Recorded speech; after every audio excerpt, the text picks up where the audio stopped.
আসসালামু আলাইকুম, সবাই কেমন আছেন? আমি কিছু কিছু ভিডিও করি, একটু হাসি কান্না মিলিয়ে অনেক ভিডিও করি। কেউ যদি আমার ভিডিওতে কষ্ট পেয়ে থাকে আমাকে ক্ষমা করে দিবেন। আর এমনিতেই আমি আমার পরিবারের সাথে যখন ঘুরতে যাই বা কিছু মুহূর্ত কাটাই, অনেক হাসি আনন্দের ভিতরে কাটাতে চেষ্টা করি। কারণ পিছনের জীবনগুলোর কথা মনে আনতে চাই না। সামনে যেভাবে চলতে চাই ওগুলো আনন্দভাবে কাটুক এটাই চাই। পরে আজকে যে ভিডিওটা আনবো, আমাদের বাড়ির সামনে আমাদের এই ক্ষেতটাতে প্রচুর শাপলা হয়েছে।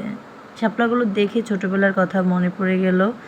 পরে আমরা 2 বোন মিলে শাপলা তুললাম।